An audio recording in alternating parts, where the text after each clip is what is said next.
Swing big and save even bigger with our Big League Markdowns at Capital Ford in Santa Fe. This is your shot at big league deals, like a new 2025 Ford F-150 XLT 4-wheel drive Power Boost Hybrid, now up to $9,900 off MSRP, or a new 2026 Ford F-250 Super Duty, now up to $6,100 off MSRP. We're offering up home run deals all day, every day, with these Big League Markdowns at Capital Ford in Santa Fe.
Hey, good evening, Lobo Nation, college sports fans.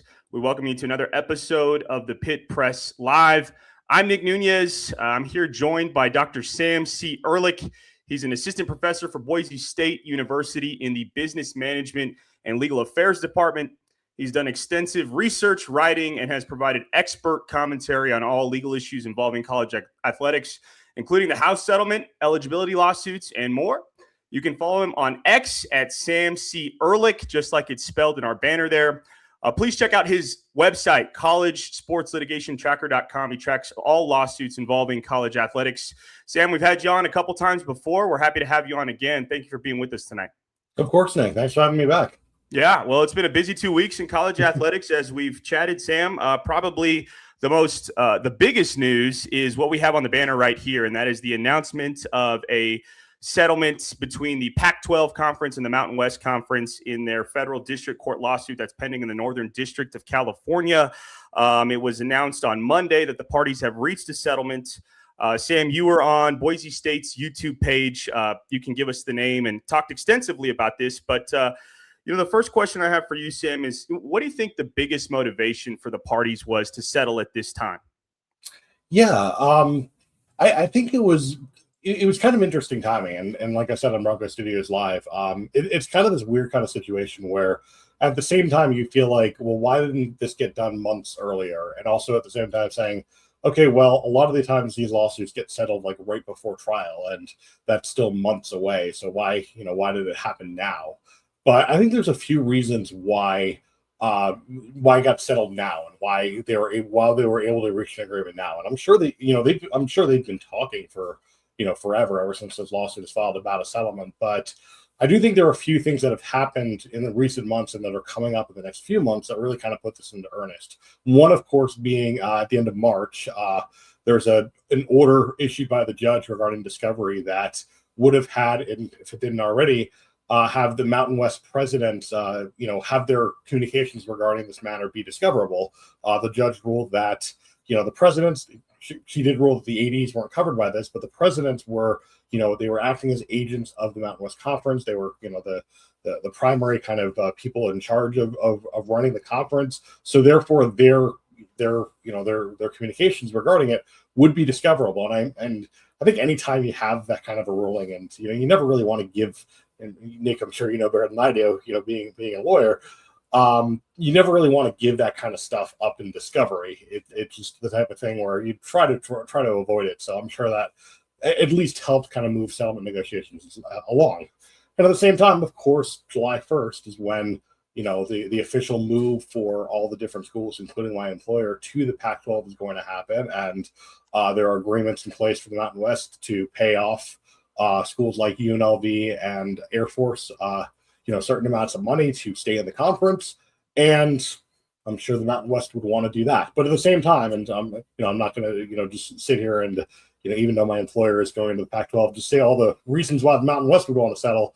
There's also been a lot of reporting that the Pac-12's war chest that they got from their successful lawsuit against the departing Pac-12 schools, the ones that went to the Big Ten and Big 12 and ACC, has since basically been depleted. So I think there's a lot of urgency on both sides to settle this lawsuit, and that kind of all those factors really kind of lead parties to be a lot more open at the negotiating table than they would have been before.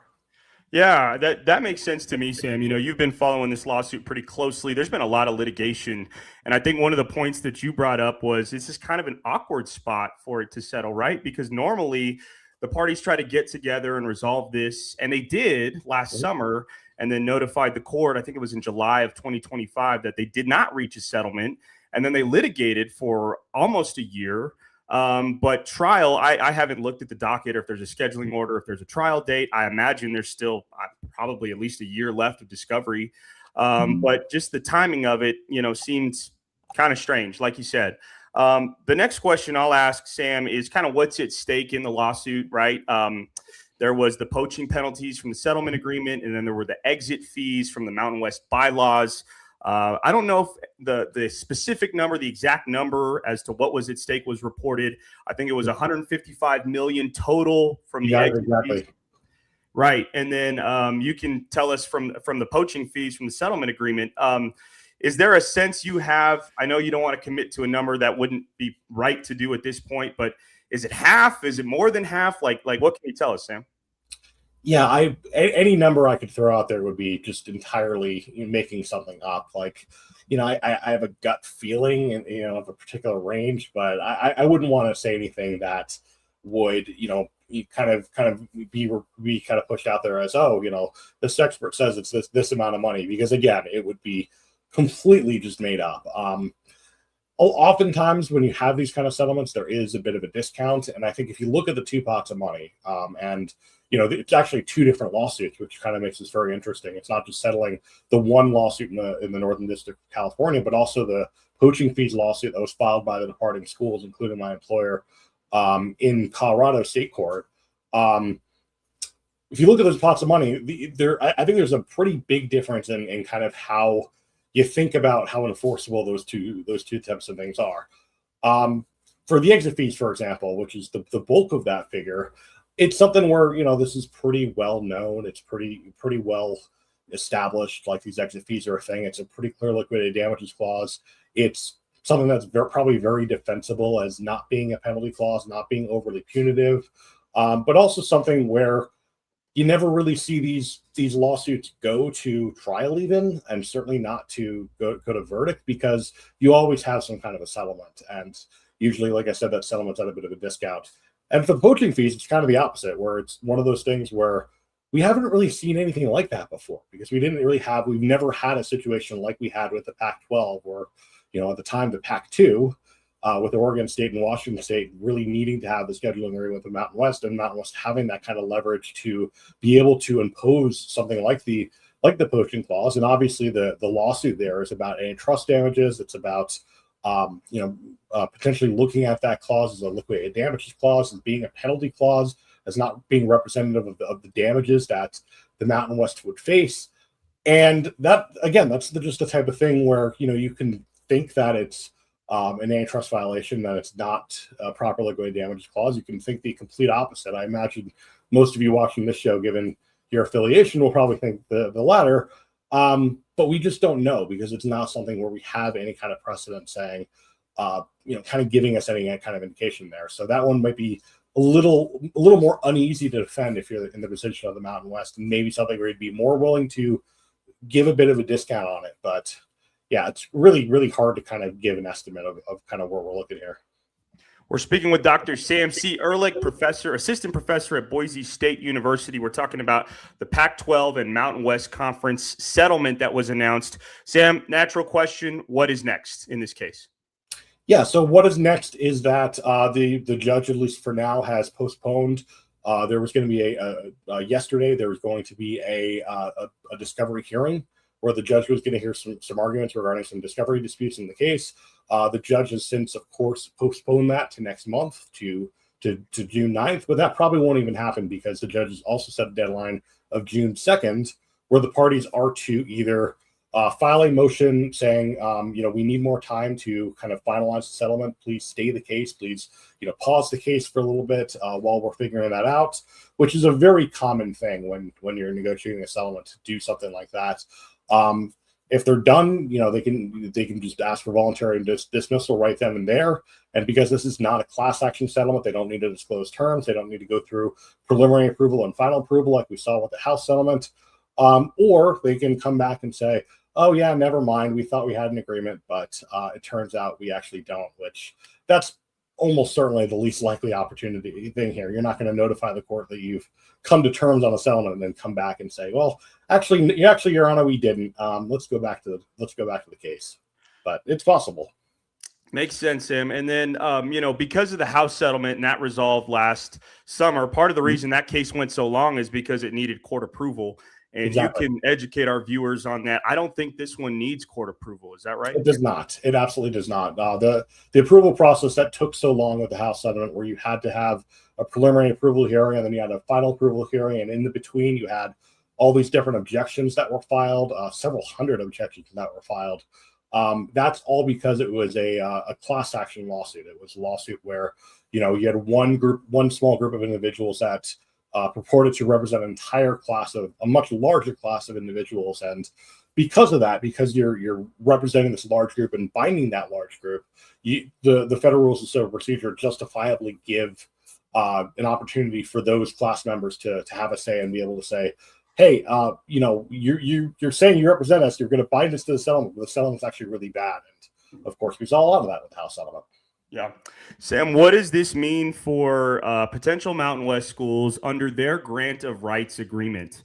That is set up so that those remaining Mountain West schools would allow the Mountain West to have their advertising and broadcasting rights. And as a part of that, they got this whole pot of money for the Pac-12. I think we can assume, since the parties settled, that the Mountain West didn't get everything that they wanted. So the numbers in the grant of rights agreement may be a little bit off. But what can a Mountain West school like the University of New Mexico expect now if the settlement does go through? Yeah, it really kind of depends, because I think there might be something in the settlement that says, maybe, kind of adding a new poaching fees kind of penalty to the settlement where, again, you have something where, maybe there's a fear for the Mountain West that the Pac-12, as soon as the settlement's done, they're going to go and try to recruit UNLV or University of New Mexico or any of the other schools in the Mountain West to come and be with Pac-12. It's a pretty open secret at this point that the Pac-12 would still very much like another football playing school, another full member to round out the roster and not have kind of that flex game that they have for next year's schedule. So that's possible. It's something that could be in the agreement. It could be something we never even know about unless there's actually an issue on there. But aside from that, I mean, assuming that's not going to be the case, it's really just business as usual. The Mountain West schools will have a grant of rights. They'll have a buyout attached to that, exit fees attached to that grant of right. If they want to leave to go to the Pac-12 or go to a different conference, they can do so. I think the newer trend, and what we saw with the Pac-12 and probably what we're also seeing with the Mountain West is, waived or significantly reduced exit fees for going to a Power 4 school or Power 4 conference. But yeah, aside from that, it's really just business as usual. We're speaking with Dr. Sam C. Ehrlich of Boise State University. Sam, really appreciate the discussion on the Mountain West and Pac-12 settlement. I wanted to switch gears and ask you about the 5-for-5 eligibility rule that it's running its way through the NCAA's board of directors and all of their subcommittees. What can you tell us about the status of the 5-for-5 eligibility rule and what that would mean for college athletics? Yeah, and it's really that's another one where we just talked about kind of the interesting timing of this settlement for the Mountain West and Pac-12, and this is another case where it's really kind of interesting timing to have it come out that the NCAA has kind of gone back on some of its previous statements and said we're actually going to look to implement 5-for-5 right now. And the last we heard about it, it was still going to go through the Division I board. It was still going to be something that was going to be considered as emergency legislation. It's something that Governor Baker, the NCAA president, Charlie Baker, is really pushing for and pushing to get done this summer. So I think that shows some confidence that it's going to happen this summer, and going to be something that the NCAA obviously hopes is going to stave off the, dozens and dozens of eligibility lawsuits that they faced over the past several years. It's something that really does simplify eligibility rules quite a bit. And, the complexity of eligibility rules, the complexity of waiver requests, the complexity of really everything regarding eligibility, and kind of the arbitrary nature of eligibility rules, as it kind of seemed, at least from the outside and potentially from the inside as well, really did complicate the NCAA's defense of these rules in court. Everything from the antitrust lawsuits they faced in like the Pavia case, or the contractual claims that they saw in the Trinidad Chambliss case, really just a lot of ways to kind of pick it apart, and simplifying the rules, the NCAA feels, is going to be a path to be able to better defend them. And of course, going to 5 for 5, going away from kind of the 4 years plus one redshirt year, I think it's definitely something that the NCAA hopes, and I think it's very defensible, is something that really does modernize the rules, because now that we have money in play, the NCAA is facing with a class action lawsuit right now, the Patterson lawsuit, that says that limiting it to 4 years, limiting it to 4 years and 5 seasons, but giving the less good athletes in a lot of these cases, the ones who are less able to play right away, players who do redshirt an extra year, is something that is arbitrary, is something that is anti-competitive under antitrust laws, and the NCAA is currently trying to defend that lawsuit. So, yeah, just in a lot of ways, it's something that's looking to modernize these rules. It's also looking to kind of cut off the influx of former professional players that we've seen, and especially in college basketball. That's where the age rule comes in, and yeah, again, whether it's defensible or not remains to be seen, but it's certainly something that's, I think, the NCAA is looking at as trying to be more defensible. Sam, I've got this graphic on here, NCAA 5-in-5 eligibility model. This is courtesy of College Baseball Insights on their Instagram page. But Sam, you've kind of touched on what the basics are, what the basic change is, but could you just kind of put it into simple words, kind of what the stuff on this graph means? Sure. What it means is that instead of having 4 years in a redshirt and plus a redshirt year, where you really have 4 years to play, you have 4 years and 5 seasons to play. Now you have 5 seasons. Now you have a straight 5 seasons and straight 5 years. Not something where there's any kind of redshirt years. You can still have a redshirt year, but it functionally doesn't necessarily matter whether it's a redshirt year or not. As part of that, there's also an age rule kind of in the middle of that graphic there, where you have until you turn, the clock is going to start at high school graduation. It'll, or when you turn 19, just whichever comes first. And you'll have until, I believe, I don't see it on the graphic, but I believe until the age 23, where, once you turn 23, the season after you turn 23 or turn 24, I think, you would not be able to play anymore. You would exhaust your eligibility, which again, very much targeted towards those professional pro players. So, yeah, I think the graphic really says a lot. A lot of good stuff there. Really does summarize it really well. Eliminates redshirt years. You can still take a redshirt year. It's just something that still counts the same as just if you had played. There's no more 4 games in football being kind of the threshold for redshirt year. There's no more of that. Medical hardship waivers eliminated. Still a lot of questions about military waivers and religious waivers especially for Mormon athletes who go on missions before they enroll. Definitely a lot of questions about that. A lot of questions about really trying to figure out exactly the specifics of this, but we'll definitely see more as we get closer to passage. Sam, I think a lot of people naturally question, when will this waiver apply? Will it apply to guys that are currently playing? Will it apply to the guys that would have exhausted their eligibility in 2025-26?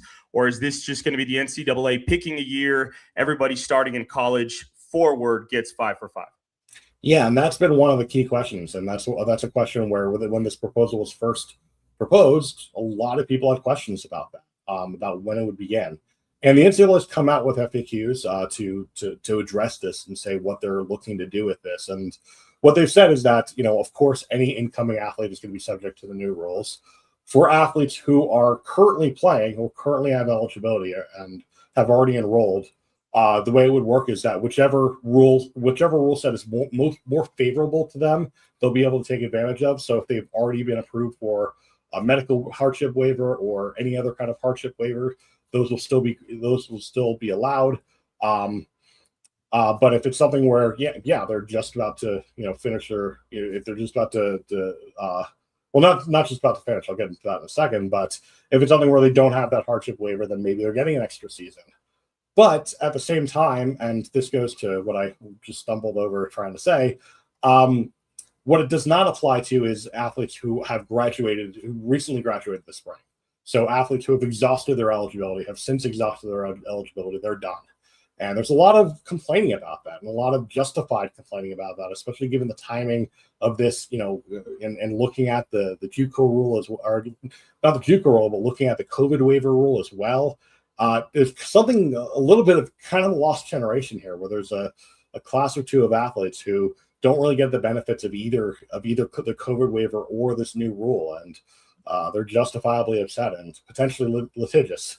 Yeah, that's what I mean, Sam. Like I think you started this by saying this is designed to stop some of the litigation and allow the NCAA to create some of these bylaws to regulate some of this stuff. But as you mentioned, these guys who will not get to play are going to make, I would think, the same antitrust argument that a lot of these athletes have been making, that they just, they're disadvantaged in the marketplace. I mean, isn't that fair?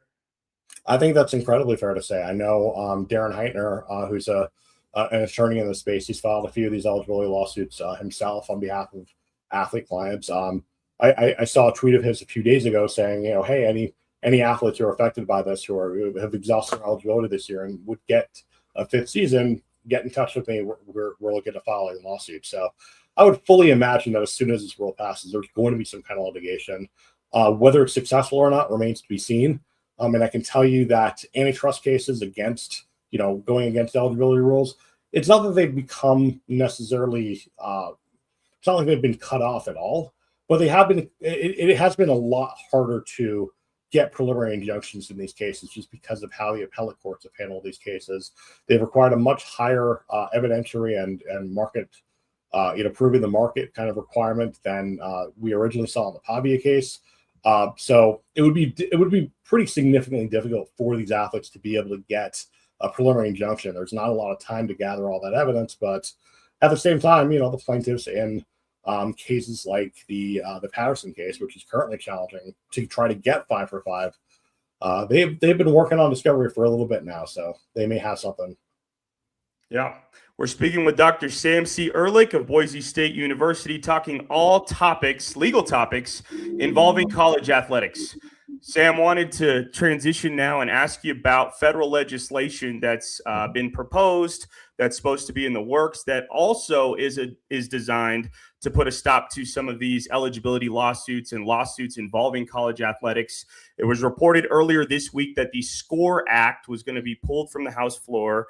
I think you've said that it's looking like the SCORE Act may be dead, but apparently there's another bill that's in the works from the Republican Ted Cruz, senator from Texas, and from the Democratic senator from Washington, Maria Cantwell.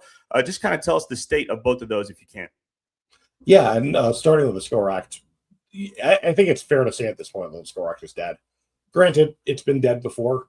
It's one of those things where, it keeps trying to get revived in the House of Representatives, but really it was one of those, it was a bill where, they were trying to claim it bipartisan status because you had a couple of Democrats who were signed on to the bill, even if it was mostly a Republican effort, with the Congressional Black Caucus deciding that, we're going to unanimously come out against this bill, citing not only the merits of the bill itself, but also they want universities in various states that have been affected by redistricting and gerrymandering to come out against that, which is very much outside of the scope of the bill, but something where they want to kind of use it as kind of a political weapon in this midterm year. The two Democratic co-sponsors on the bill are part of the Congressional Black Caucus, so they have since pulled their support. So it's really dead in the water. Like there's really no chance for the SCORE Act at this point unless some kind of miracle happens. But this Cruz-Cantwell bill does look quite a bit more interesting, and it's something where all reporting has indicated, reporting from Ross Dellinger and Amanda Kristovich and various others, that they've been negotiating this bill for months, if not years. And it's one of those things where you mentioned, Ted Cruz, of course, a Republican, Maria Cantwell, of course, a Democrat. They are very, very diametrically opposed in a lot of the a lot of the issues that would be in play in this bill. And if they can come to terms, if they can come to agreement here, if they can bridge that really wide gap between them, then I think we might have something on our hands here. I mean, I definitely want to actually see the bill before we actually know anything. Still a lot of questions about, for one, whether it's something that you can actually get 60 votes in the Senate on, which is a really, really tall burden. And two, I know I'd come out in some of my writings and some of my research and various, a lot of people have kind of come out as well saying that there are constitutional issues with legislation as well. There are non-delegation issues, there are First Amendment issues, there are equal protection issues potentially. So looking at that and seeing what's going to happen there is also going to be really interesting. Yeah, Sam, and I think to the point you made earlier, do you think there's a good chance that we could see a year from now a piece of federal legislation passed to go through all the channels to maybe bring more stability to college athletics? I think it's an incredibly low chance.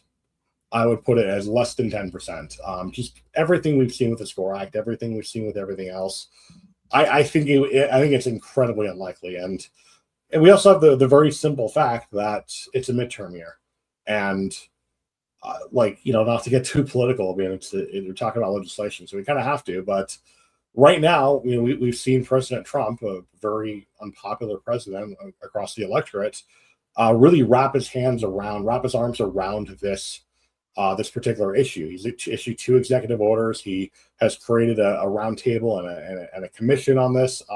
He's really gotten involved in this particular issue, which naturally, just looking at politics and looking at the state of politics in our country, is going to make Democrats really wary about kind of doing something that he might be able to spin into a win, especially in a midterm year. So that, I think, would, just the sheer politics of it all would make it really unlikely to get passed before that midterm election. And then after that, we'll see. But looking at the history of this, looking at the fact that they've been trying to get legislation across for, ever since the Ellison decision, even before that, because really ever since 2019 when California passed its NIL law, we've just seen nothing happen. We're speaking with Dr. Sam C. Ehrlich, expert legal commentator. You can find his written work at collegelitigationtracker.com, or you can go to Google Scholar and just type in Sam C. Ehrlich, as you see on our screen here. Sam, wanted to ask you last couple topics here, eligibility lawsuits. Eligibility lawsuits that we've seen. And also maybe even more so than eligibility, these lawsuits involving schools suing student athletes under their NIL agreements. And the 2 guys that I'm talking about that I think you've reported pretty closely on, Brendan Sorsby, the transfer from Cincinnati that was enrolled at Texas Tech. And then there was another issue that came up with him. He's the one that had the self-proclaimed gambling addiction, but he left Cincinnati under the term of his 18-month contract. So they were suing him in court to recover that. And then there's another one, the Oregon defensive back Dakota Fields, kind of did the same thing. Can you tell us a little bit about those lawsuits?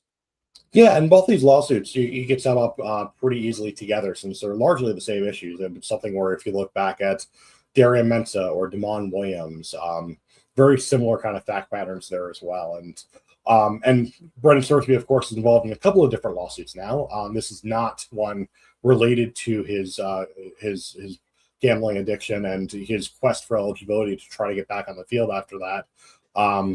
But it's one where, as you said, University of Cincinnati, his former school, the school that he left to go to play for Texas Tech, he had a multi-year contract with Cincinnati. And Cincinnati says by transferring, by playing for a different school, you are breaching that contract, and we have a buyout in this contract of $1 million. It's something that you have to pay us. And Sorsby has said, well, I'm not going to pay you that.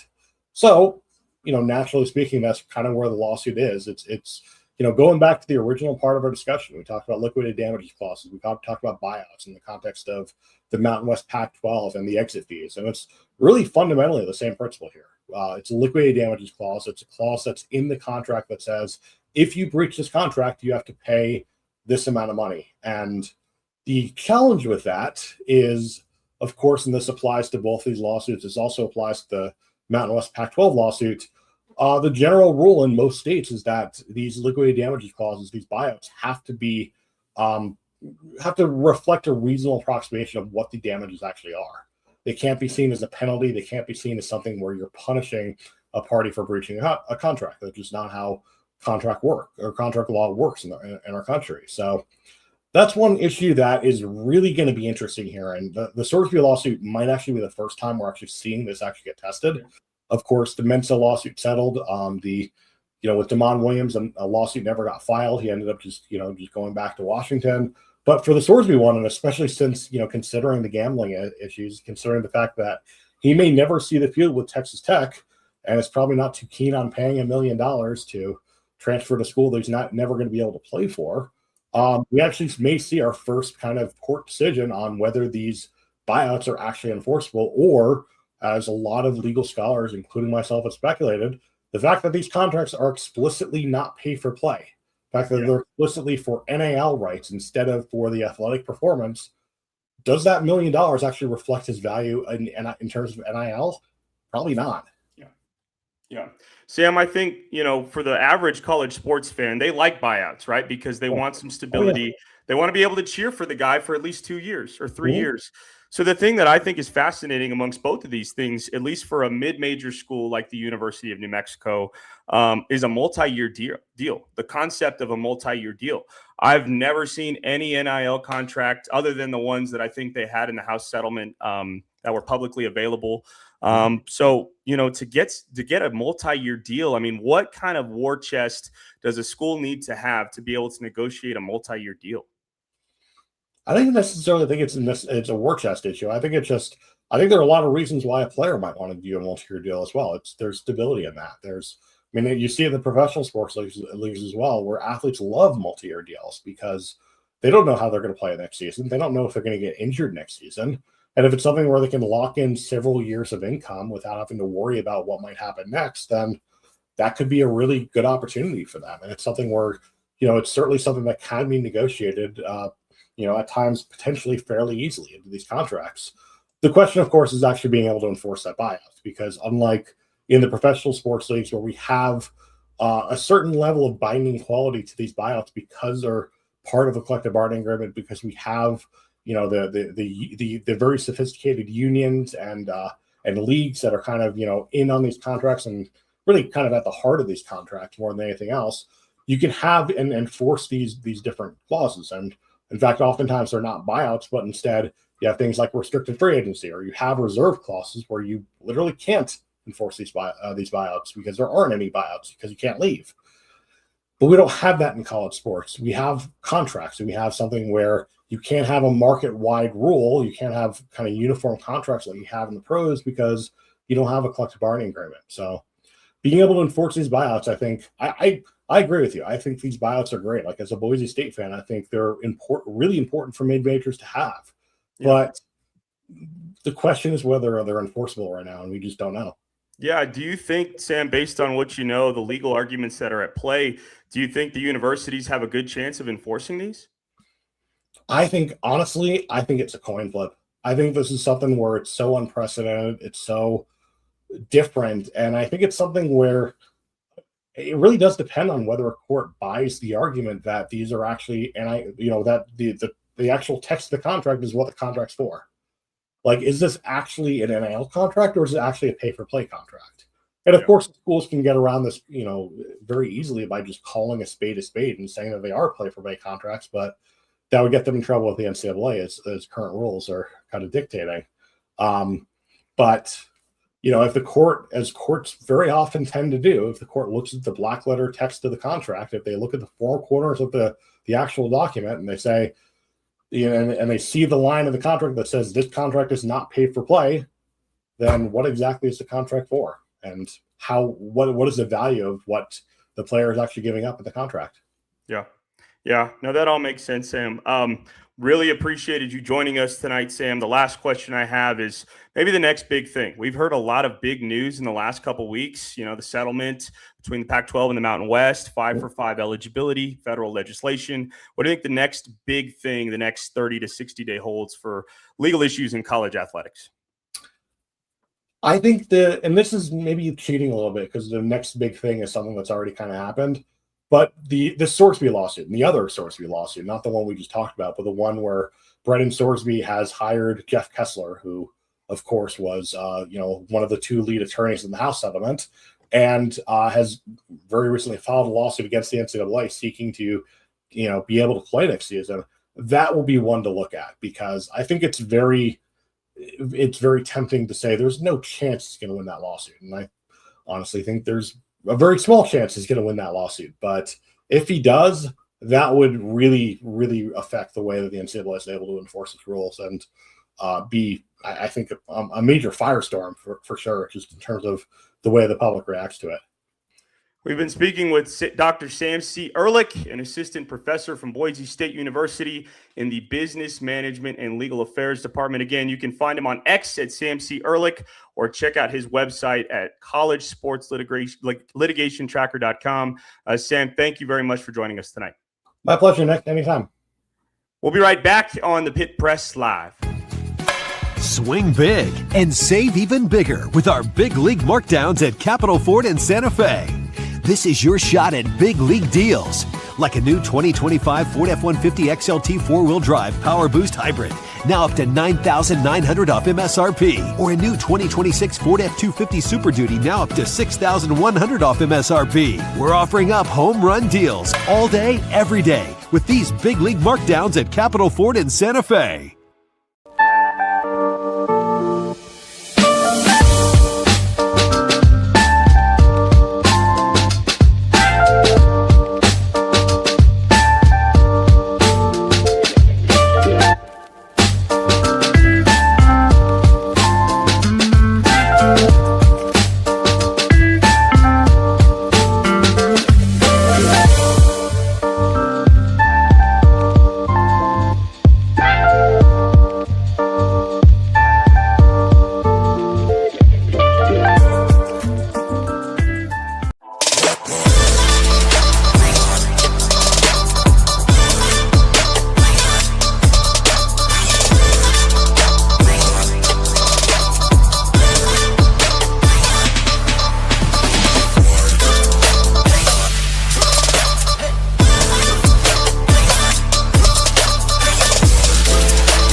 Hey, what's going on, everybody? This is Nick Nunez with the Pit Press Live. We were just joined by Dr. Sam C. Ehrlich, assistant professor at Boise State University. Always appreciate Dr. Ehrlich joining us on the Pit Press Live. He's a brilliant legal mind who knows a lot about legal issues in college athletics. I'm fortunate enough to bring him on.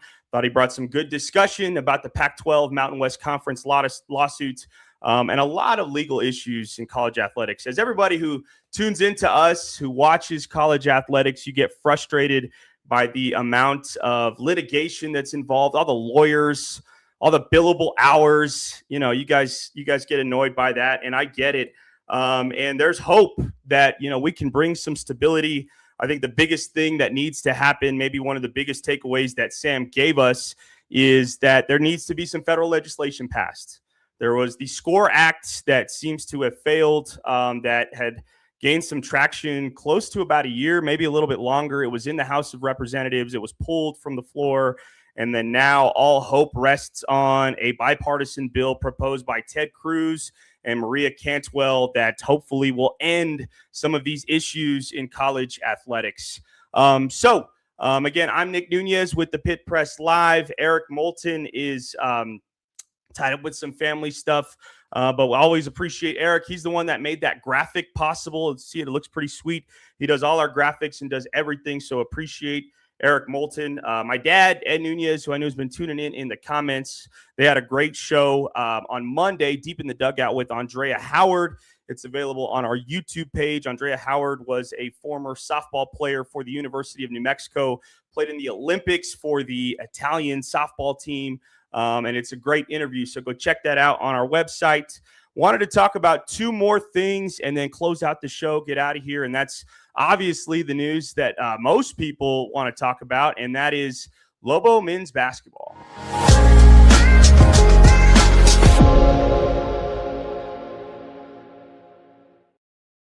And so UNM men's basketball announced the signing of two new players this for next season, 2026-2027. We'll pull the first guy up on our screen, and that is A.J. Pierre Jerome, a 6'9" forward that played at Butler Community College. That plays in the same league that Antonio Chol played in when he came from Garden City Community College. In fact, I think A.J. Pierre Jerome and Antonio Chol may have played against each other in the 2024-2025 season for JUCO.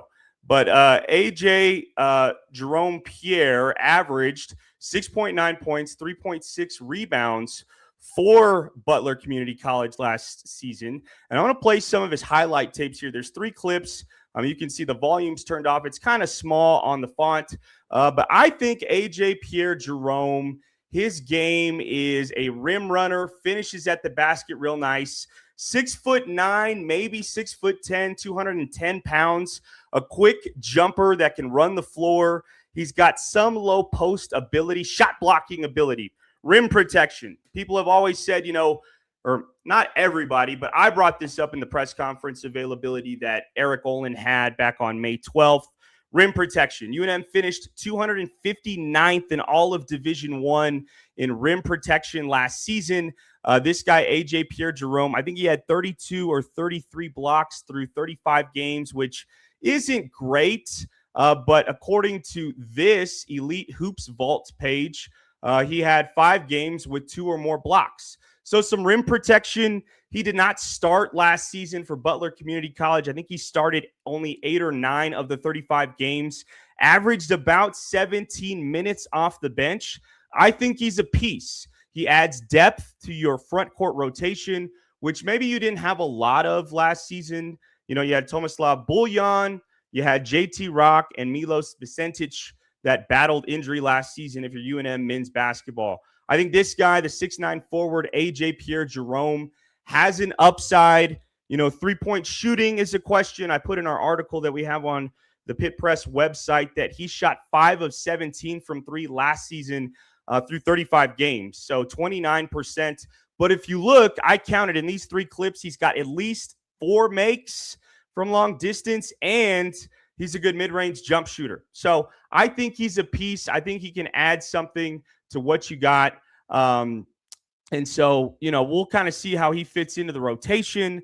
But I think it's a good sign that UNM men's basketball is adding depth to its front court. So let's talk about the other guy that the Lobos signed, and that is Federico Grani. And I probably butchered that name, Federico Grani. The Lobos announced this new recruit who played professional basketball in the 3rd level Italian league in Italy. I believe he is an Italian citizen. He just turned 23 today. His birthday, I believe, is May 20th, 2003. So that would make him 23 today. So if it is your birthday, Federico Grani, happy birthday. Some stats on him. Haven't been able to write a ton yet, but he's 6'9". He averaged 7.9 points, 5.9 rebounds, and 1.2 blocks. I don't know off the top of my head how many games in the 2025-26 season Grani played for his team, and that was Moncada Energy Argento. That was Moncada Energy Argento in the 3rd level Italian league. And so not a 3-point shooter from the numbers that I could see. Only shot about 12% from the 3-point line, 1 of 8 on the season through 30-plus games. So that tells you not a high-volume 3-point shooter, not a great free throw shooter. I want to say he made 53 of 101 free throws, so that's hovering around 50%. We'd like to see that get a little bit better. But again, look, we can't be too critical of the new recruit, Federico Grani. I will put some highlight tapes of him in the piece that we get out on our site. But again, another front court piece that Coach Eric Olin and his staff adds. It's not just one side of the ball. I think these guys are going to have to be able to be scoring threats in Eric Olin's offense. But I think they certainly have the capability to do that based on the highlights I've seen. And again, UNM men's basketball's roster is growing. So the Lobos are at 12 players now. Coach Olin told the media that he hopes to get guys in at the beginning of June for camp. If you remember last season, the last guy they signed, Tomeo Pons, I think was in mid-June. So, we're getting around the time where I would expect them to finalize the roster, maybe one or two more roster spots. I think it's been reported that they're targeting 13 roster spots. That's UNM men's basketball. We shall see. But I want to thank everybody again for tuning into the Pit Press Live. I was joined by Dr. Sam C. Ehrlich. Let me get to some of these comments because I see some from Steve Singletary. Then I'll get out of here. How much eligibility do both of them have? I believe he's referring to the two new recruits. I don't know if they've been classified, and that would be AJ Pierre Jerome, the transfer from Butler Community College. He was a redshirt sophomore last season, so I would imagine he classifies as a junior with 2 years of eligibility.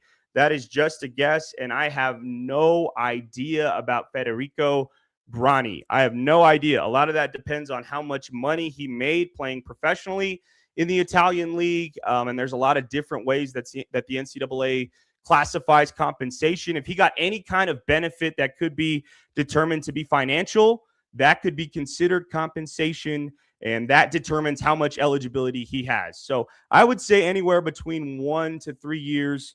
You hope for more, but we shall see. Let me see if there's any other comments. This was Steve Singletary earlier. UNM signs another forward today. We still need to pick up post players. We kind of just talked about that. I think they offered, some front court depth with AJ Jerome, Pierre Jerome, and Federico Grani.